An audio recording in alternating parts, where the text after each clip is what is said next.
পুরুলিয়ার প্রত্যন্ত গ্রামের এক সাধারণ পরিবারের ছেলে রিক হাজরা সেখানকার সাদামাটা জীবনের পথ পেরিয়ে আজ তিনি সফলভাবে নিজের জায়গা করে নিয়েছেন মডেলিং জগতের দুনিয়ায়। সম্প্রতি কলকাতার স্টার অফ বেঙ্গল ফ্যাশন শোতে পুরস্কৃত হয়েছে রিক হাজরা। আগামী দিনে রিকের লক্ষ্য মডেলিংকেই নিজের প্রধান পরিচয় হিসেবে প্রতিষ্ঠা করা। পুরুলিয়ার প্রত্যন্ত গ্রামের ছেলে রিক হাজরা বর্তমানে মডেলিং জগতের এক খ্যাতনামা নাম। সম্প্রতি কলকাতার একটি ফ্যাশন শোতে স্টার অফ বেঙ্গল পুরস্কারে পুরস্কৃত হয়েছে পুরুলিয়ার এই ছেলে। রিক জানিয়েছে 2019 সাল থেকে তার এই মডেলিং জগতে পথ চলা শুরু হয়। একদিকে যেমন তার রয়েছে কঠোর পরিশ্রম, তেমনি তার প্রতিভার জন্য তাকে কখনোই আর পিছনে ফিরে তাকাতে হয়নি। আমি এসে খুব আনন্দিত এবং ধন্যবাদ দিতে চাই আমি আমার ফ্যামিলিকে। তাদের ছাড়া আমি অসম্পূর্ণ এখানে আসতে পারতাম না।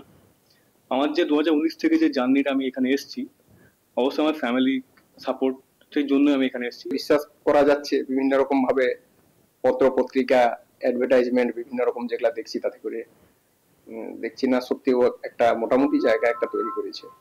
বা ঠাকুরের আশীর্বাদ ছাড়া ওকে আমি বড় করতে পারতাম না। আর ওরও ইচ্ছা আমি মডেলিং এ যাব, আমি মডেলিং এ সাজতো, ইধার উধার ঘুরতে থাকতো। প্রথম যখন চলে আসি তখন এই দাদার ঘরে, মানে ভিক্ষা দাদার ঘরে চার দিন ছিলাম। তারপর এসে মাটির ঘর পরিষ্কার করে তবে এই ছেলেকে দুটি আলু সিদ্ধ ভাত করে খাওয়াচ্ছি। তার এই সাফল্য শুধু তার নয়, এই সাফল্য অনেকটা অনুপ্রেরণা যোগাবে পুরুলিয়ার যুবক যুবতীদের। পুরুলিয়া থেকে শওকত আলী, কলকাতা টিভি। জেলা সারাদিন আজকের মতো এ পর্যন্তই। দেখতে থাকুন কলকাতা টিভি রাত দিন 7 দিন।